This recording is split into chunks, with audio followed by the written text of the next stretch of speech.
Hi, good evening. This is Dr. S. Maheshwari for NCRT in Tamil. நாம் இன்னைக்கு இந்த வீடியோவில் பார்க்க போகிற கண்டென்ட் ரெஸ்பிரேஷன் இன் பிளான்ஸ். அதனோட கண்டினியூவேஷன். ஆக்சுவலி நம்ம ஃபஸ்ட்டு வீடியோவில் பிளான்ஸ் எல்லாம் ப்ரீத் ஆகுமா, பிளான்ஸுக்கு ரெஸ்பிரேஷன் தேவையா அப்படியெல்லாம் பார்த்துட்டு இருந்தோம். கண்டிப்பாக எல்லா உயிர்களுக்கும் ரெஸ்பிரேஷனுங்கிறது ஒரு காமன் மெட்டபாலிசம். ஏன் அப்படின்னு பார்த்தீங்கன்னா, தன் வாழ்க்கையை நடத்த, தட் இஸ் உள்ளே இருக்கிற அத்தனை பயோகெமிக்கல் ரியாக்ஷன்ஸை வச்சு அந்த செல் இயங்கிறதுக்கு தேவையான எனர்ஜியை ப்ரொடியூஸ் பண்ணுற ஒரு இம்பார்ட்டண்ட் ப்ராசஸ் தான் ரெஸ்பிரேஷன். அது ப்ரொடியூஸ் பண்ணுற important compound ATP, adenosine triphosphate, energy currency of the cell. இதை ரெடி பண்ணதான் அது ரெஸ்பிரேஷன் பண்ணுது. ஸோ இதில் நம்ம மைக்ரோபு, பிளான்ட்டு, அனிமல் அப்படிலாம் பிரிக்க முடியாது. உயிர் அப்படின்னு இருந்தால் கம்பல்சரியாக அது ஏடிபியை ஜெனரேட் பண்ணி அது வாழ்க்கையை நடத்திக்கிட்டு போகுது. அவ்வளோதான் கண்டென்ட். இந்த ரெஸ்பிரேஷனில் முக்கியமாக 4 சப்டைட்டில் இருக்கும். One is glycolysis. I just right.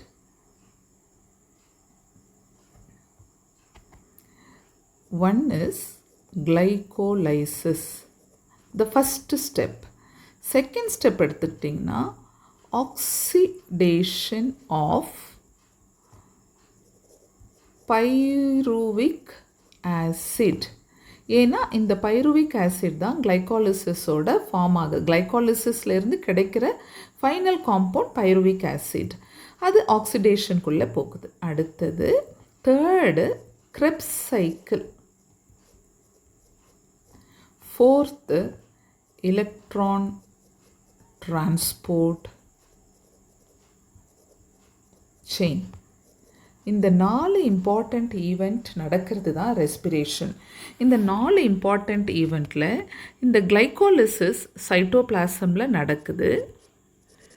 இந்த 3 ஈவெண்ட் மைட்டோகாண்ட்ரியாக்குள்ளே நடக்குது. ஓகே, அதுலேயும் முக்கியமாக இந்த ஆக்சிடேஷன் ஆஃப் பைருவிக் ஆசிட், இந்த கிளைகோலிசிஸை நம்ம பார்த்தோம். கிளைகோலிசிஸ்லேருந்து கிடைக்கிற கிளைகோலைசிஸ், லைசிஸ்னால் பிரேக்கிங், அதாவது குளுக்கோஸை உடச்சி ஃபார்ம் ஆகிற 3 கார்பன் காம்பவுண்ட் தான் பைருவிக் ஆசிட். இப்போ நம்ம போவோம். ஏன்னா நம்ம போன வீடியோவில் கிளைகோலிசிஸ் பார்த்தோம், கிளைகோலிசிஸோடு சேர்ந்து ஃபெர்மெண்டேஷனையும் பார்த்தோம். ஏன் அப்படின்னு பார்த்தீங்கன்னா, இங்கே பாருங்கள், கிளைகோலிசிஸில் அப்படியே கொஞ்சம் ரீகலெக்ட் பண்ணிக்கோங்க. 4 ஏடிபி ஃபார்ம் ஆகும். இங்கே 1, இங்கே 2, அதே மாதிரி இங்கே 1, இங்கே 1. So 4 ATP. ஸோ இதுவும் இதே மாதிரி நடந்துக்கிட்டு வர ஒரு ப்ராசஸ். இந்த 4ல் 2 ஏடிபி ஏற்கனவே கன்சியூம் பண்ணியாச்சு. ஸோ இங்கே ஒரு ஏடிபி, இங்கே ஒரு ஏடிபி, இங்கே ஒரு ஏடிபி கன்சியூம் ஆயிடுச்சு. ஸோ இது ரெண்டும் யூஸ் ஆனதுனால 4ல் 2 சாப்பிட்டாச்சு, கன்சியூம் பண்ணதுனால நெட் கெயின் அப்படின்னு சொன்னால் 2 ஏடிபி ப்ளஸ் இங்கே ஒரு என்ஏடிஹெச் அண்ட் இங்கே அதே மாதிரி ஒரு என்ஏடிஹெச் ஃபார்ம் ஆகும். ஸோ கிளைகாலிசிஸோட அவுட்கம் 2 என்ஏடிஹெச் 2 ஏடிபி. இது ஞாபகம் இருக்கணும்.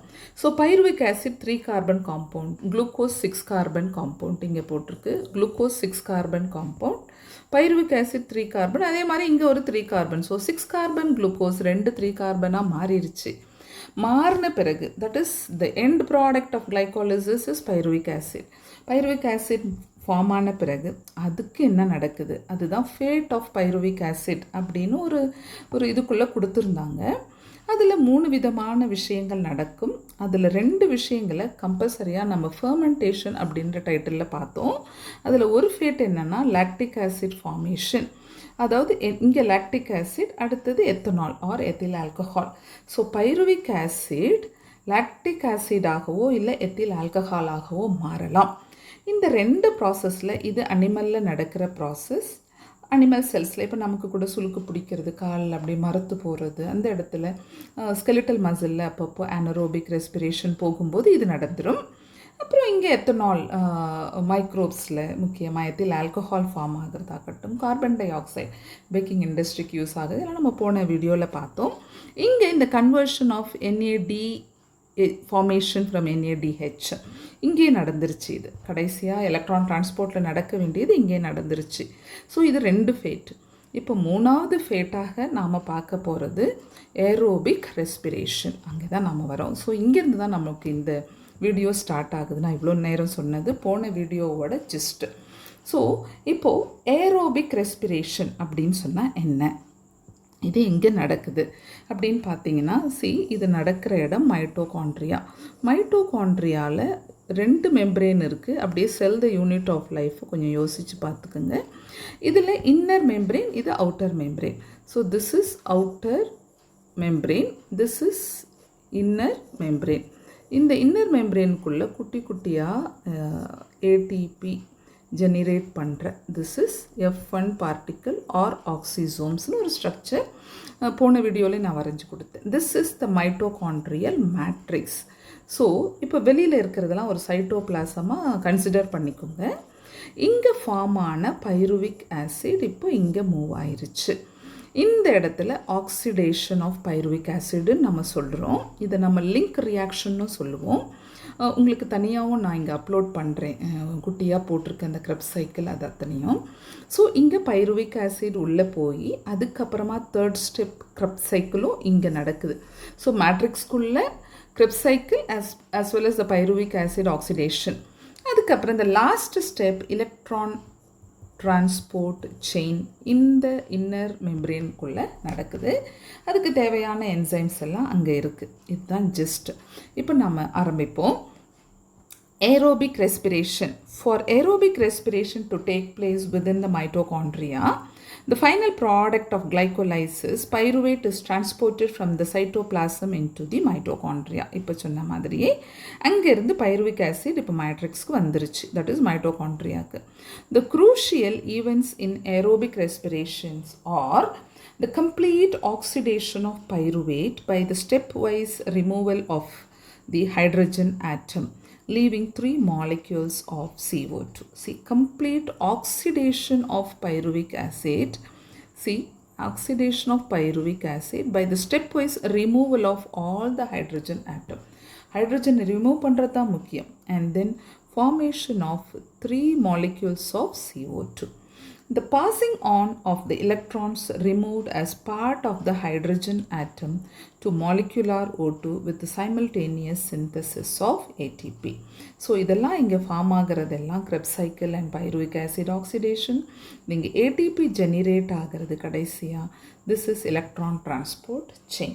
So what is interesting to note is that the first process takes place in the matrix of the mitochondria, while the second process is located on the inner membrane of the mitochondria ulla form ஆகிறது. And pyruvate, which is formed by the glycolytic catabolism of carbohydrate in the cytosol. Please note it down. Formation of pyruvic acid from carbohydrate is a catabolic reaction because it break ஆகுது. 6 carbon compound உடஞ்சி 3 carbon compound of pyruvic acid form பண்ணுறது. அதுவும் எங்கே சைட்டோசாலில், that is cyto. After it enters mitochondrial matrix undergoes oxidative decarboxylation. Oxidative decarboxylation by a complex set of reactions catalyzed by pyruvic dehydrogenase. This is important. Oxidative decarboxylation. Oxidation அப்படின்னு சொன்னா என்ன? இங்கே NAD accept ஒரு hydrogen, that is NAD convert into NADH. So accepting one hydrogen, this is called oxidation, and removal of CO2. So CO2 எடுக்கிறது, this is decarboxylation. So இது ரெண்டும் நடத்தப்படும் முக்கியமான enzyme pyruvic dehydrogenase. The reactions catalyzed by pyruvic dehydrogenase require the participation of several coenzymes including NAD coenzyme A, CoA அப்படின்னு சொல்லுவோம். இப்போ பார்ப்போம். pyruvic acid plus coenzyme A plus NAD plus it gives acetyl coenzyme plus CO2 plus NADH plus H plus with the help of pyruvic dehydrogenase and magnesium 2 plus. This is another cofactor involved with this particular. So cofactor அப்படிங்கிற ஒரு விஷயத்தை நாம் என்சைமில் படித்தோம் பயோமாலிக்யூல்ஸில். இங்கே உள்ள வர முக்கியமான metal magnesium. So இதையும் அப்படியே நீங்கள் அப்படியே லிங்க் பண்ணி படிச்சுக்கணும். During this process, two molecules of NADH are produced from the metabolism of two molecules of pyruvic acid produced from one glucose molecule during glycolysis. So, இங்கே நம்ம எது பார்த்தாலும் 2-2 வச்சுக்கணும், அங்கேயுமே 2 இன்ட்டுன்னு கொடுத்துருப்பாங்க. Because 2 molecule of pyruvic acid நமக்கு form ஆயிருக்கு ஒரு குளுக்கோஸில் இருந்து. The acetyl coenzyme A then enters a cyclic pathway tricarboxylic acid cycle or commonly called as TCA cycle. இது நம்ம TCA cycle, tricarboxylic acid cycle, more commonly called as Krebs cycle after the scientist Hans Krebs who first elucidated it. அதனால அதனுடைய பேரு tricarboxylic acid. So tricarboxylic acid cycle பற்றி இப்போ நம்ம பார்க்க போகிறோம். The TCA cycle starts with the condensation of acetyl group with oxaloacetic acid. Acetyl group with oxaloacetic acid OAA.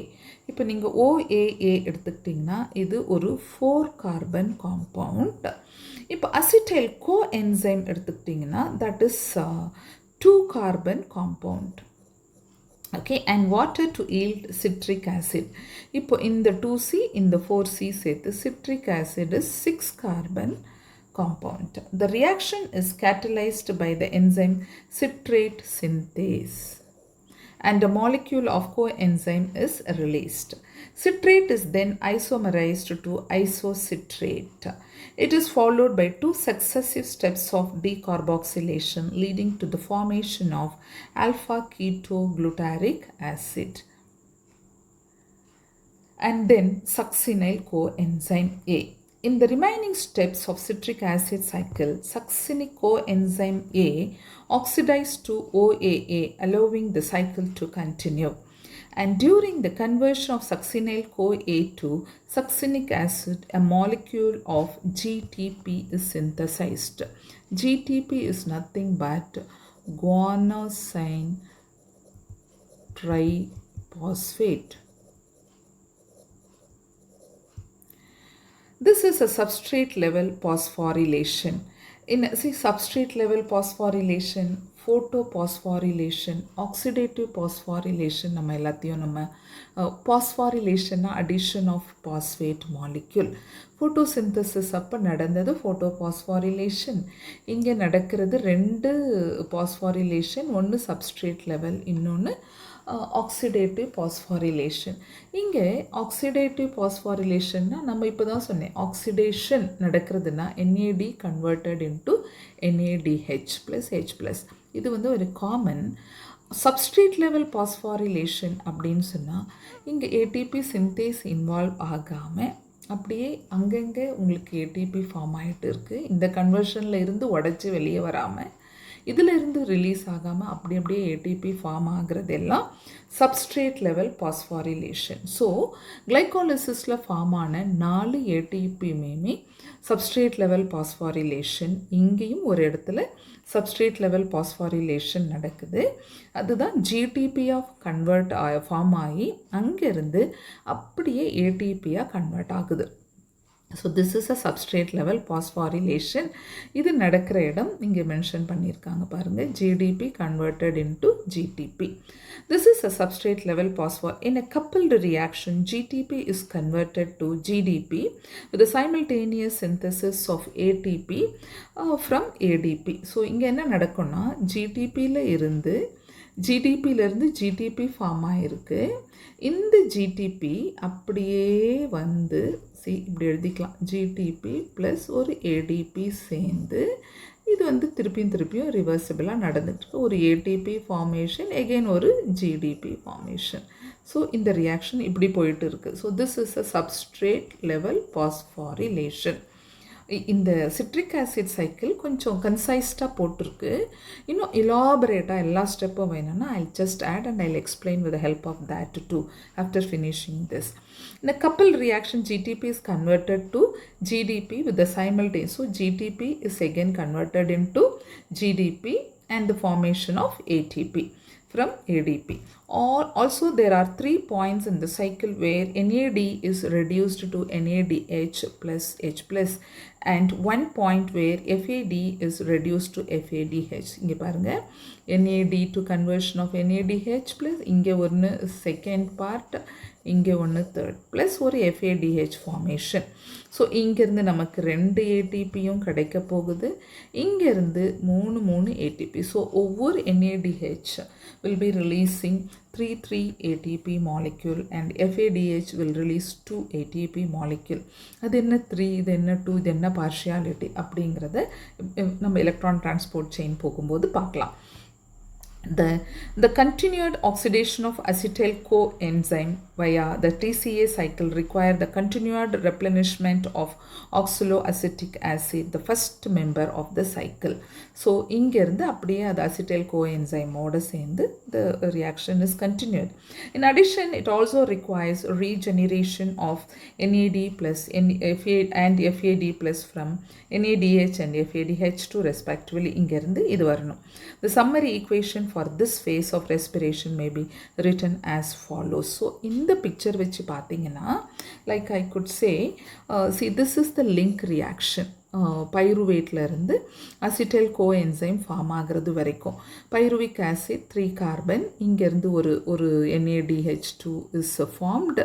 அப்போது ஒரு CO2. ஸோ இங்கே ஃபஸ்ட்டு CO2, அதுக்கப்புறம் இங்கே ஒரு செகண்ட் CO2, அதுக்கப்புறம் இங்கே ஒரு third CO2. That is 3 carbon dioxide released. ஒரு carbon dioxide link reaction, that is pyruvic acid oxidation. 2 CO2 is released from citric acid cycle. Okay, so இதெல்லாம் ஞாபகம் வச்சுக்கணும், கம்பல்சரியாக ஞாபகம் வச்சுக்கணும். அப்புறம் இந்த இது 3 கார்பன் காம்பவுண்ட், இதில் ஒரு கார்பன் டை ஆக்சைடு வெளியே போய் 2C ஃபார்ம் ஆகுது, அசிட்டைல் கோஎன்சைம். இன்னும் கொஞ்சம் இலாபரேட்டாக இதை பார்க்கணும் அப்படின்னு சொன்னால், I just go with the elaborate cycle. I just show you this cycle. Look at here, this is the link reaction wherein you have pyruvic acid converted into acetyl coenzyme via acetic acid. அப்போ உங்களுக்கு ஒரு carbon tie ஒரு acetyl coenzyme A is just getting into it, so that acetyl coenzyme A formed. This is 2 carbon compound number 1. இந்த இடத்துல ஒரு CO2 has come out. அதுக்கப்புறம் இங்கே NAD is converted into NADH2. So இங்கே ஒன்று form ஆயிடுச்சு. அப்போ நம்ம 2 பைருவிக் ஆசிட் படிச்சுட்ருக்கோம், ஏன்னா இது ஒரு பைருவிக் ஆசிட். அப்போ இந்த பக்கம் இன்னொரு பைருவிக் ஆசிட் வந்துட்டு இருக்குல்ல, அங்கே இன்னொரு NADH ஃபார்மேஷன் நடந்துக்கிட்டு இருக்கு. ஸோ இது வந்து ஒரு லிங்க் ரியாக்ஷன். இப்போ இந்த அசிட்டைல் கோஎன்சைமோட இந்த ஆக்சலோஅசிட்டிக் ஆசிட் சேர்ந்து, this is 4 carbon compound 6 carbon காம்பவுண்டை ஃபார்ம். இது வந்து ஒரு இலாபரேட், நம்ம புக்கில் கொஞ்சம் கன்சைஸ் பண்ணியிருக்காங்க. உங்களோட தட் இஸ் ஸ்டூடெண்ட்ஸோட டென்ஷனை குறைக்கிறதுக்கு எல்லாத்தையும் படித்து கொஞ்சம் கஷ்டத்தை மனசில் வச்சு அது எங்கெங்கே இம்பார்ட்டண்ட் ரியாக்ஷன், எங்கெங்கே NADH ரிலீஸ் ஆகுது அதை மட்டும் மென்ஷன் பண்ணியிருக்காங்க. ஸோ பாருங்கள், சிட்ரிக் ஆசிட் ஃபஸ்ட்டு ஸ்டெப்பில் cis aconitic acid with the help of aconitase, அப்போது ஒரு வாட்டர் மாலிக்யூல் ரிலீஸ்டு. அப்புறம் cis aconitic acid converted into isocitric acid, இப்போ ஒரு வாட்டர் மாலிக்யூல் உள்ளே போகுது, இதுவும் சேம் என்சைம். அடுத்த ஸ்டெப் கொஞ்சம் முக்கியம், ஐசோசிட்ரிக் ஆசிட் கன்வெர்டட் இன்ட்டு ஒரு டிரான்சியன்ட் ஒரு அன்ஸ்டேபிள் காம்பவுண்ட் ஆக்சலோசக்சினிக் ஆசிட். இந்த ஆக்சலோசக்சினிக் ஆசிட் வரைக்கும் 6 கார்பன். இப்போது இங்கேருந்து ஒரு கார்பன் ரிலீஸ் ஆயிருச்சு, அப்போது alpha keto glutaric acid 5 carbon compound. So இந்த இடத்துல ஃபஸ்ட்டு இந்த ஸ்க்ரப் சைக்கிளோட first NAD is converted into NADH with the help of isocitrate dehydrogenase. So NAD conversion into NADH. இங்கே ஆல்ஃபா கீட்டோ குளுட்டாரிக் ஆசிட்ல இருந்து திருப்பியும் ஒரு டிரான்சியண்ட்டாக சக்சினைல் கோ என்சைம் வருது, அதுக்கப்புறம் சக்சினிக் ஆசிட் வருது. ஸோ இந்த இடத்துல இன்னொரு NAD conversion into NADH and CO2 formation. திருப்பி இந்த சக்சினைல் கோ என்சைம்லேருந்து ஒரு GTP ஃபார்மேஷன் நம்ம அங்கேயே பார்த்தோம். டைரெக்டாக ATP ஃபார்ம் ஆகலை, it is formed as GTP. அதுக்கப்புறம் இந்த சக்சினிக் ஆசிட்லேருந்து ஃபியூமரிக் ஆசிட் போகிறச்சு ஒரு FAD formation. And fumaric acid to malic acid la or water molecule will get into it with the help of fumarase enzyme. Malic acid la oxaloacetic acid la இன்னொரு NAD converted into NADH2 malate dehydrogenase. So பார்த்தீங்கன்னா இங்கே form ஆனது link ரியாக்ஷனில் 2 NADH2. இப்போ ஞாபகம் வைக்கணும், கிளைகோலிசிஸில் we had 2 NADH formation. இப்போ pyruvic acid ஆக்சிடேஷனில் pyruvic acid oxidation, it is formed one more 2 NADH conversion. இப்போ ஒரு பைருவிக் ஒரு Krebs சைக்கிளில் ஃபஸ்ட்டு இங்கே வந்து செகண்டு, இங்கே வந்து தேர்டு. ஸோ ஒரு சிட்ரிக் ஆசிட் சைக்கிளில் 3 NADHனா 2 சிட்ரிக் ஆசிட் சைக்கிளில் put together 6 NADH formation. Okay, அதுக்கப்புறம் ஒரு FADH இங்கேனா இன்னொரு சிட்ரிக் ஆசிட் சைக்கிளில் இன்னொன்று. ஸோ இங்கே 6 NADH, 2 FADH2, அதுக்கப்புறம் ஒரு GTP இங்கேவே it is converted into ATP. So இன்னொரு சிட்ரிக் ஆசிட் சைக்கிளில் 1. ஸோ அங்கே சேர்த்து 2 ATP. இப்போவே இந்த கால்குலேஷனை நம்ம இப்படியே போடலான்னு நினைக்கிறேன். ஸோ இப்போவே நம்ம போட்டோம்னா இதில் பாருங்கள், அங்கே 2 NADH2 ப்ளஸ் ஒரு 2 ATP நமக்கு கிடச்சிச்சு இல்லையா? ஸோ ஒவ்வொரு NADHல இருந்தும் நமக்கு 3 ATP ஃபார்ம் ஆக போகுது. அப்படின்னா கிளைகாலிசிஸில் மொத்தம் 8 ATP. அதுக்கப்புறம் பைருவிக் ஆசிட் ஆக்சிடேஷனில் 6 ATP. அதுக்கு அடுத்தது 6 சிட்ரிக் ஆசிட் சைக்கிளில் 6 × 3 18 ATP. 2 FADHனா 2 × 2 4 ATP FADH கன்வர்ஷனில் ப்ளஸ் 2 ATP. இப்படி கவுண்ட் பண்ணிங்கன்னா இப்போவே இந்த கவுண்ட் வந்துடும் உங்களுக்கு. இந்த 8 ATP கிளைகாலிசிஸ், இந்த 6 ATP உங்களுக்கு பைருவிக் ஆசிட் ஆக்சிடேஷனில், 18 ATP சிட்ரிக் ஆசிட் சைக்கிளில், அதாவது ஒரு NADH is converted into 3 ATP, 6 × 3 18 ATP. FADH, this is the conversion of 2 FADH2. So 4 ATP 2 ATP. இப்போ கவுண்ட் பண்ணி பாருங்கள், 8 + 6 14, 14 + 8 22, 26, 28க்கு ஒரு 8, மிச்சம் 2, 2 + 1 3. So 38 ATP molecule formation. So this is how the calculation goes on. இப்போ நாம் புக்குக்குள்ளே போவோம்.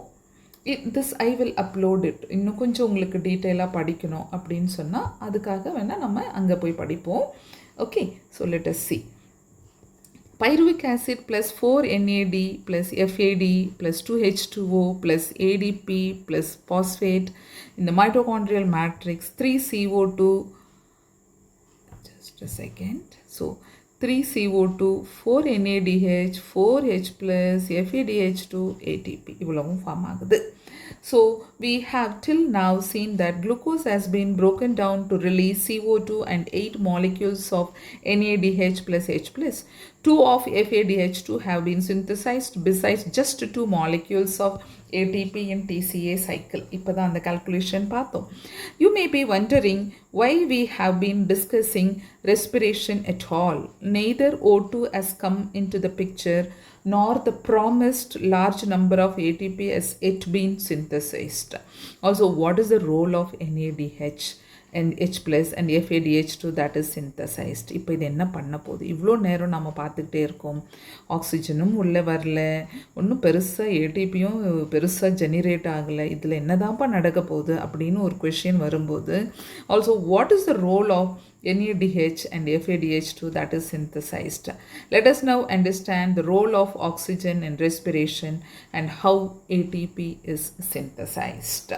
ஸோ இதுக்கப்புறம் தான் நம்ம எப்படி ஏடிபி சிந்தசைஸ் ஆகுது அப்படின்னு பார்க்க போகிறோம். ஏடிபி சிந்தசைஸ் ஆகிறது தான் ரொம்ப இன்ட்ரெஸ்டிங், வெரி சேலஞ்சிங். அண்ட் அது கொஞ்சம் இந்த பிக்சர்ஸ் ரொம்ப அழகாக இருக்குது நம்ம NCERTயில், அதை பார்த்தாலே கிளியராக புரியும். இப்போ போவோம். Electron transport system and oxidative பாஸ்ஃபாரிலேஷன்.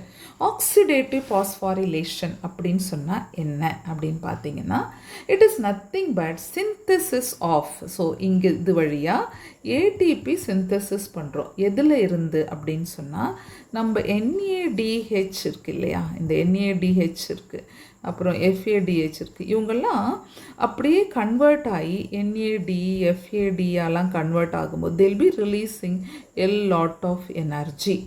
இவங்க ரிலீஸ் பண்ணுற, அதுவும் இவங்களோட ஆக்சிடேஷனில் ரிலீஸ் ஆகிற இந்த எனர்ஜியை வச்சுக்கிட்டு இந்த எனர்ஜி தட் இஸ் இந்த process of NADH and FADH converted into NAD and FAD, இந்த ஆக்சிடேஷன் ப்ராசஸில் ரிலீஸ் ஆகிற எனர்ஜியை வச்சுக்கிட்டு ATP சிந்தசிஸ் ஆகிறது தான் ஆக்சிடேட்டிவ் பாஸ்பாரிலேஷன்.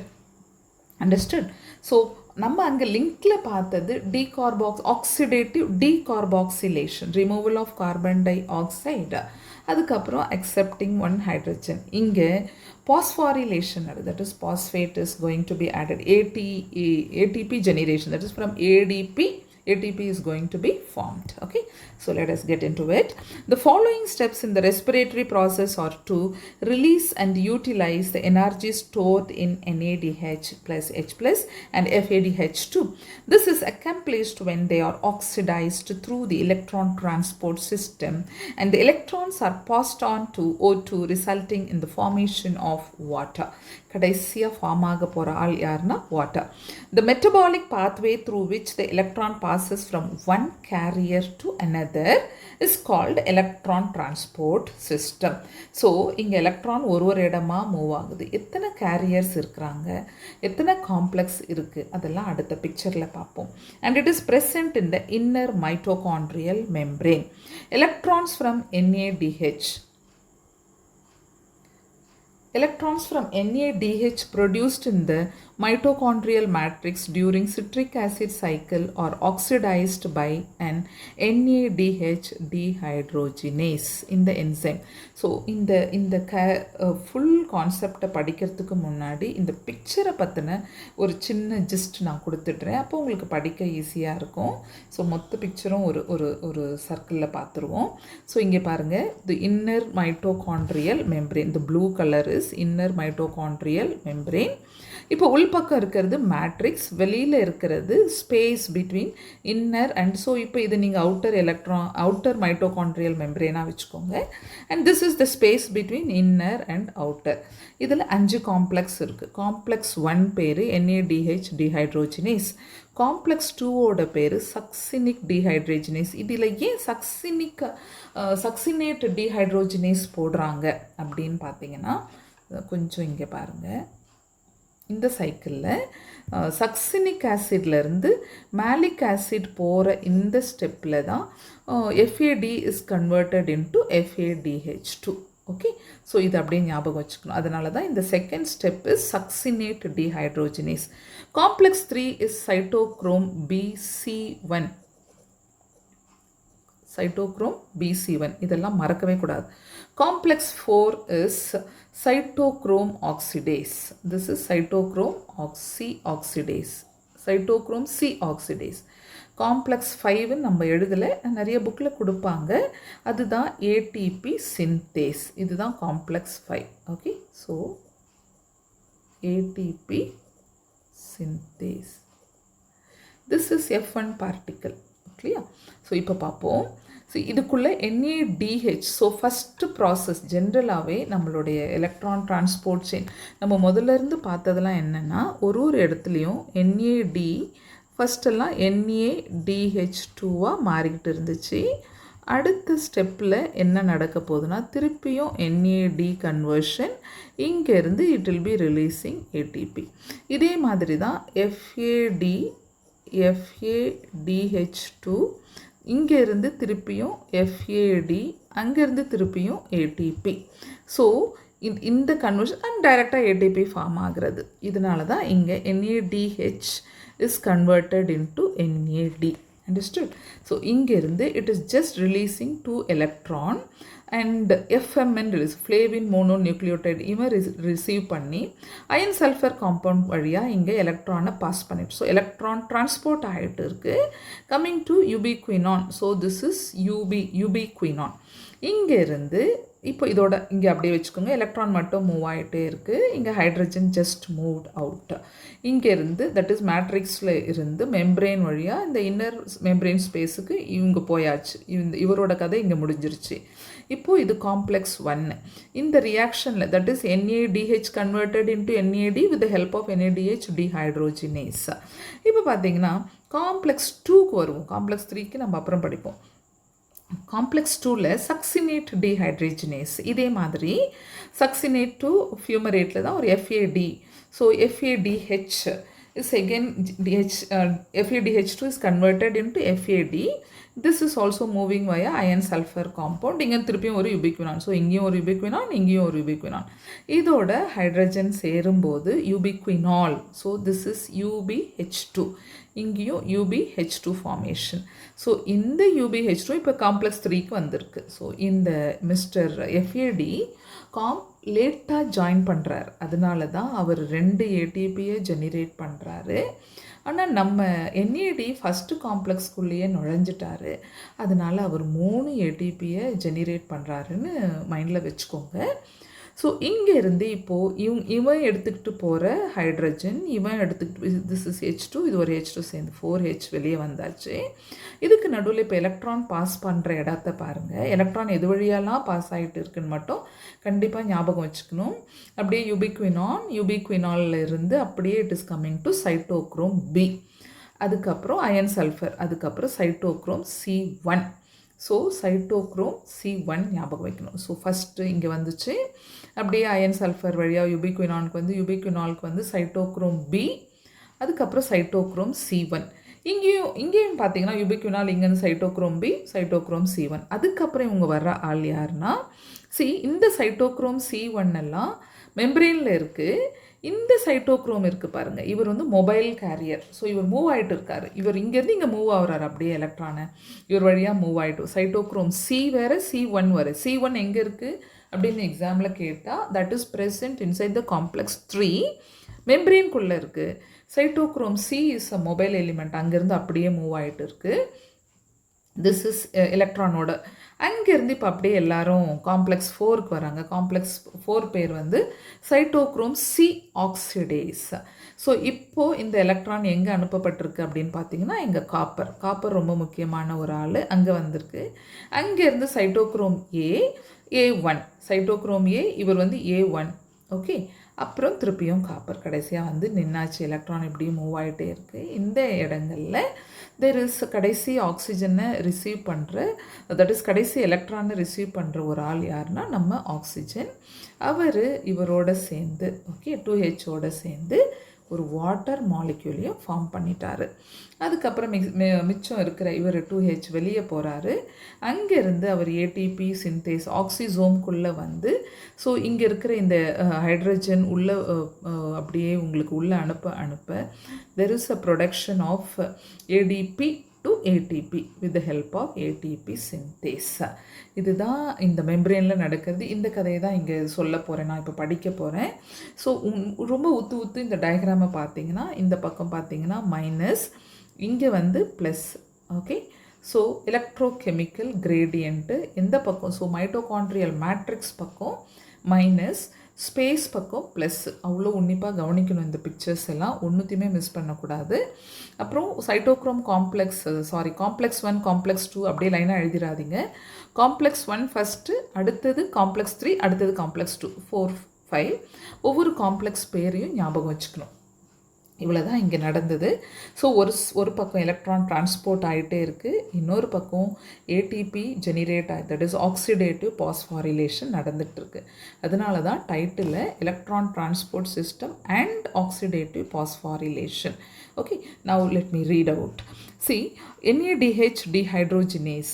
முதல்ல படிப்போம். During citric acid cycle are oxidized by an NADH dehydrogenase complex 1 and electron are then transferred to ubiquinone located within the inner membrane. இதுக்கு வந்தாச்சு. And ubiquinone also receives reducing equivalent via FADH2 complex 2. So ubiquinone equal இவனையும் receive பண்றான். And that is generated during oxidation of succinate in the citric acid cycle. இப்போ நான் இங்கே முன்னாடி போய் பார்த்தோம். எங்கே எந்த இடத்துல உங்களுக்கு FADH2 ஃபார்ம் ஆகுதுன்னா succinic acid to fumaric acid அப்போ தான் ஃபார்ம் ஆகுது. அதனால தான் இங்கே சக்சினேட் டிஹைட்ரோஜினேஸ் அந்த என்சைம். அதுக்கப்புறம் generated during oxidation of succinate இந்த citric acid cycle. The reduced யூபிக்வினானோட பேர் என்னன்னா யூபிக்வினால் is then oxidized. Again it is getting oxidized with the transfer of electron to cytochrome C போயிட்டு இருக்கு via cytochrome BC1. ஸோ இது வழியாக இப்போ cytochrome Cக்கு போயிருச்சு. cytochrome B C1 கிடையாது, BCன்னு ஒன்றும் சேர்த்து படிக்கக்கூடாது. cytochrome B, cytochrome C1, இங்கே பாருங்கள் cytochrome B, cytochrome C1, அங்கே இருந்து it is coming to cytochrome C. Okay, complex C, it is come electrons to cytochrome C via cytochrome B and cytochrome C1. And cytochrome C is a small protein attached to the outer surface of the inner membrane and act as a mobile carrier for transfer of electron between complex 3 and 4. Now you can understand. See, இது வந்து ஒரு mobile carrier, மெம்பரேனை ஒட்டிக்கிட்டு ஆனால் வெளிப்பக்கம் இருக்குது. இது இங்கேருந்து எடுத்துக்கிட்டு இப்போ 4க்குள்ளே போக போகுது, 3லேருந்து 4க்கு போக போகுது. Okay, complex 4 refers to cytochrome C oxidase. இங்கே இருக்குது பாருங்கள், this is cytochrome C oxidase. Complex 4 containing cytochromes A. இதுக்குள்ளே யார் இருக்காங்கன்னா cytochrome A and then cytochrome A3. Okay, so this one and 2 copper centers. இங்க ஒரு copper center, இங்க ஒரு copper center. When the electrons pass from one carrier to another via 1 to 4 in the electron transport chain, they are coupled to ATP synthase. So last complex 5 for இந்த இடத்துல complex 5 பேர் போடலை, நீங்களே போட்டு படிச்சுக்கோங்க, ஏன்னா அங்கேயே கொடுத்துட்டாங்க. complex 5 இங்கே கொடுத்துருக்காங்க, இங்கே கொடுக்கல. So ATP synthase is a complex 5 for the production of ATP from ADP and inorganic phosphate. Okay, this too. The number of ATP molecules synthesized depend on the nature of electron donor. Oxidation of one molecule of NADH gives rise to 3 molecules of ATP, while that of one molecule of FADH2 produces 2 molecules of ATP. So இது ஞாபகம் இருக்கணும், இது நம்ம முதல்ல calculation போட்டோம்.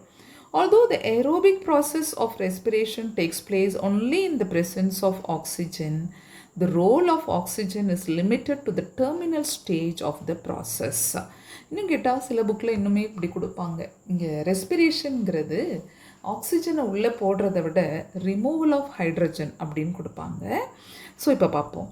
So role of oxygen is limited to the terminal stage, that is terminal ஸ்டேஜில் it is the matter who receives the last electron. பார்ப்போம். Stage of the process. Yet the presence of oxygen is vital since it drives the whole process by removing hydrogen from the system. Oxygen acts as the final hydrogen acceptor.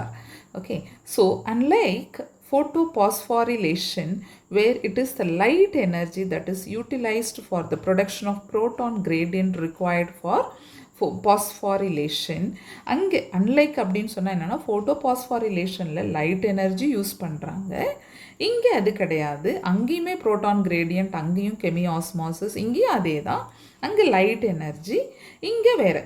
So utilised for the production, so light energy that is utilised for the production of proton great required for phosphorylation. In respiration it is the energy of oxidation reduction utilized for the same process. அங்கே lighter energy, இங்கே பார்த்தீங்கன்னா oxidation reduction. It is for this reason that the process is called oxidative phosphorylation. Electron transport ஆகிடுச்சு and phosphorylate ஆகிடுச்சு, that is ATP converted into ATP. And you have already studied about the mechanism of membrane-linked ATP synthesis as explained by chemi-osmotic hypothesis in the earlier chapter. நம்ம இங்கே photosynthesisலே படிச்சிட்டோம். As mentioned earlier, the energy released during the electron transport system is utilized in synthesizing ATP with the help of ATP synthase complex 5. This complex consists of two major components F1 and F0. So in the part F0, so இப்படி நீங்க வரைஞ்சிங்கன்னா this is F0, this is F1. இது வழியா there is a pushing of hydrogen.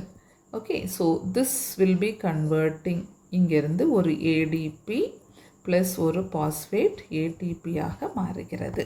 அதனால இது F1 particle. So this complex consists of two major components F1 and F0. இன்னும் கூட டீட்டெயிலாக போகணும், எக்ஸாமில் இன்னும் நுணுக்கமாக கொஷின் கேட்டாங்கன்னா F1 பார்த்தீங்கன்னா அப்படியே மெம்ப்ரெயினோட, F0 வந்து மெம்ப்ரெயினோட அட்டாச் ஆகிருக்கு, F1 வந்து உள்ளே பார்த்தா மாதிரி இருக்குது.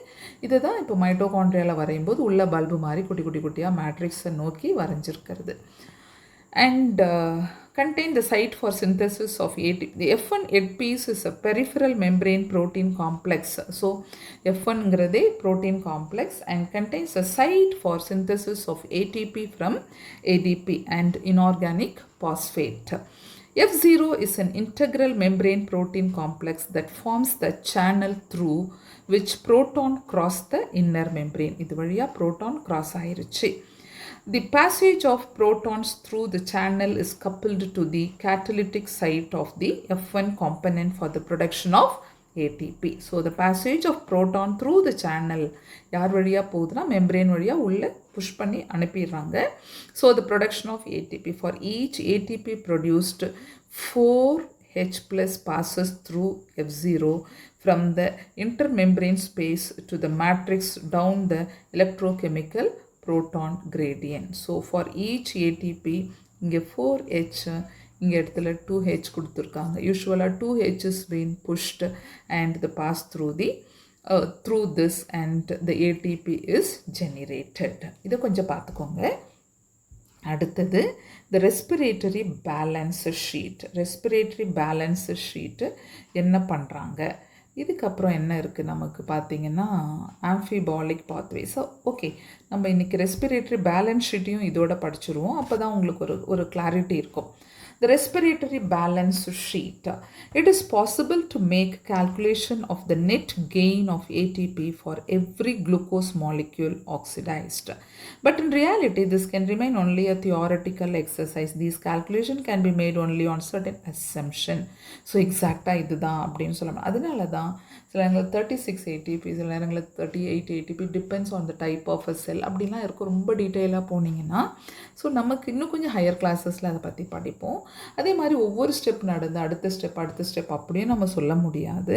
So let us see this. There is a sequential orderly pathway functioning with one substrate forming the next and with glycolysis. So glycolysis linear-ஆக போயிட்டு இருக்கு, no cycle. TCA cycle and ETS pathway following one after another. அப்படியே ஒரு ஸ்டெப்பாக போயிட்டு இருக்கு. Glycolysis நடக்குது, oxidation. நாம் ஆனால் இப்படி தான் நடக்குதா அப்படின்னு சொல்ல முடியாது. The NADH synthesized in glycolysis is transferred into the mitochondria and undergoes oxidative phosphorylation பார்த்தோம். None of the intermediate in the pathway are utilized to synthesize any other compound. இப்போ இங்கே ஃபார்ம் ஆகிட்டு இருக்கு இல்லையா இன்டர்மீடியட் காம்பவுண்ட்ஸ், அது எதுவுமே மற்ற விஷயங்களை சிந்தசைஸ் பண்ணுறதுக்கு யூஸ் பண்ணிக்கல. டைம்பிங் இது நடக்கும்போது only glucose is being respired. Glucose மட்டும்தான் எடுத்துக்கொள்ளப்படுகிறது. No other alternative substrates are entering in the pathway at any of the intermediatory steps. So only glucose தான் எடுத்துக்கொள்ளப்படுகிறது, வேறு எந்த சப்ஸ்ட்ரேட்டும் எடுத்துக்கொள்ளப்படவில்லை என்று சொல்கிறாங்க. ஆனால் ப்ரோட்டீனும் நமக்கு உள்ளே வரும், பின்னாடி ஃபேட்டி ஆசிட்ஸும் வரும், கிளிசரால் வரும், பார்ப்போம் அந்த பிக்சர் பார்க்கும்போது. But this kind of assumptions are not really valid in a living system. பாருங்கள், அவங்களே சொல்லிட்டாங்க. ஏன்னா இதுதான் நடக்கும், இப்படி தான் சீக்வென்ஷியலாக நடக்குது, இதுக்கப்புறம் அப்படிலாம் சொல்ல முடியாது. All pathways work simultaneously. நம்ம பாயிண்ட்டுக்கு வந்தாச்சு. And to not take place one after another. Substrates enter the pathways. So இப்போ நீங்கள் சொன்னதெல்லாம் இந்த மாதிரிலாம் சொல்கிறாங்க, ஆனால் இது சாத்தியமே இல்லை. ஸோ ஏன்னா ஃபஸ்ட்டு ஸ்டெப்பில் சீக்வென்ஷியலாக தான் வரும், செகண்ட் ஸ்டெப்பில் கிளைகாலிசிஸில் ஃபார்ம் ஆகிற NADH வந்து மைட்டோகாண்ட்ரியா அண்டர்கோ கரெக்டாக அங்கே ஃபார்ம் ஆகுது, இங்கே வருதுன்னு சொல்கிறாங்க. அடுத்தது எதுவுமே ஃபார்ம் ஆகலை அப்படி சொல்கிறாங்க. நாலாவது ஸ்டெப்பாக குளுக்கோஸ் இஸ் ஒன்லி பீன் இதெல்லாம் சொல்லிட்டு இருக்காங்க. ஆனால் இதெல்லாம் சாத்தியமா அப்படின்னா இல்லை. All pathways work simultaneously and do not take place one after another. Substrates enter the pathways and are withdrawn from it as and whenever necessary, wherever necessary. ATP is utilized as and when needed. Enzymatic rates are controlled by multiple means. ஏன்னா நடுவில் அத்தனையும் உள்ளே வருது. இந்த alpha keto குளூட்டாரிக் ஆசிட்லேருந்து இன்னொரு பக்கம் இன்னொரு cycle அப்படி ஒரு சைக்கிள் மூவ் ஆகிட்டு தான் இருக்குது. Yet it is useful to do this exercise to appreciate the beauty and efficiency of the living system in extraction and storing energy. Hence, there can be a net gain of 38 ATP molecules during aerobic respiration of one molecule of glucose. அப்படின்னு இப்போ நம்ம அங்கேயே calculation பார்த்தோம். அந்த calculation தான் இங்கே 38 ATP. Now let us compare fermentation and aerobic respiration. Fermentation accounts for only a partial breakdown of glucose, whereas in aerobic respiration, it is completely degraded to CO2 and water. Of course, அங்கே 2 ATP தான் generate ஆகுது, சைட்டோபிளாசமில் மட்டும் நடக்குது. இங்கே complete அது partial degradation, இது ஃபுல்லாகவே degrade ஆகுது. In fermentation, there is a net gain of only 2 molecules of ATP for each molecule of glucose degraded to pyruvic acid, whereas many more molecules of ATP are generated under aerobic condition. So NADH is oxidized to NAD rather slowly in fermentation. However, the reaction is very vigorous in case of aerobic respiration. அங்கே அப்படியே compare பண்ணுறாங்க. அங்கே 2 தான் form ஆகுது, அங்கே ஸ்லோவாக form ஆகுது, அதுக்கப்புறம் அங்கே partial break down of glucose. இது 3 partial break down of glucose, very slow, only 2 ATP. இங்கே எல்லாமே உல்டாவாக நடக்குது. ஸோ இது வரைக்கும் நம்ம பார்த்ததெல்லாம் Krebs cycle and the electron transport chain.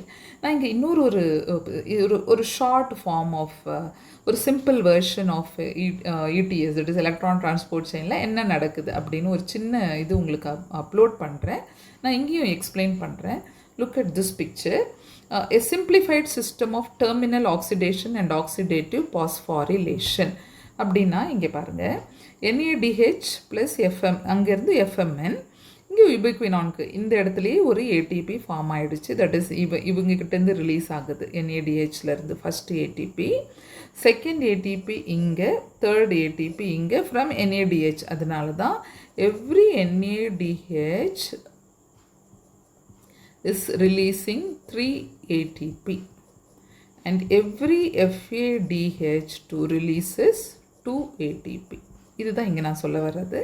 So ஆனால் நம்ம FADH2 காம்ப்ளெக்ஸ் 3ல தான் நுழையிறாங்க. இவங்க காம்ப்ளெக்ஸ் 3ல நுழையிறாங்க, இவங்க காம்ப்ளெக்ஸ் 1லேயே நுழைஞ்சிட்டாங்க.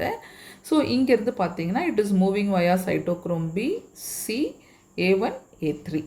ஓகே, ஸோ இது வழியாக வந்து கடைசியாக it is received by of molecule of oxygen. இங்கே வாட்டர் ஃபார்மேஷன் நடக்குது. ஸோ இந்த ஹைட்ரஜன் இதோடு சேர்ந்து. ஸோ இது ஒரு simple version.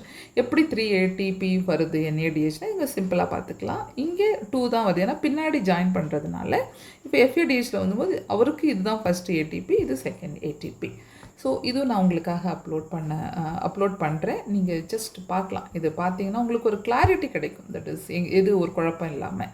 So with this I'll stop this particular video because நம்ம அடுத்த வீடியோவில் ஆம்ஃபிபாலிக் பாத்வேனா என்ன, அதுக்கப்புறம் சும்மா கொஞ்சம் தான் இருக்குது. இதுக்கப்புறம் ஒன்றும் பெருசாக கண்டென்ட் இல்லை, முக்கியமான கண்டென்ட்லாம் முடிஞ்சிருச்சு. ஆர்கியூனா ரொம்ப பெருசாக போயிட்டே இருக்குது. ஸோ கடைசியாக குட்டியாக இருக்கிற ஒரு matter. So the most vital part of respiration, glycolysis, pyruvic acid oxidation, Krebs cycle and electron transport chain முடிவுக்கு வந்துருச்சு. சும்மா இருக்கிறது ஆர்கியூனா என்ன, அதுக்கப்புறம் என்ன சம்மரியில் பார்க்குறோம், அதெல்லாம் நம்ம நெக்ஸ்ட் வீடியோவில் பார்ப்போம். With this I'll put a full stop. இன்னும் டவுட் இருந்தால் சொல்லுங்கள். இந்த 2 சப்ளிமெண்ட்டையும் நான் உங்களுக்கு ஏற்றுறேன். இன்னும் கொஞ்சம் கிளாரிட்டி இருக்கும் படிக்கும்போது. ஸோ கான்செப்ட் ஓரியன்ட் இந்த லெசன் எல்லாம் அப்போ கம்பல்சரியாக நம்ம டீட்டெயிலாக படிக்கணுங்கிறது ஒரு அவசியம். Okay, so okay, with this I'll put a full stop. Bye.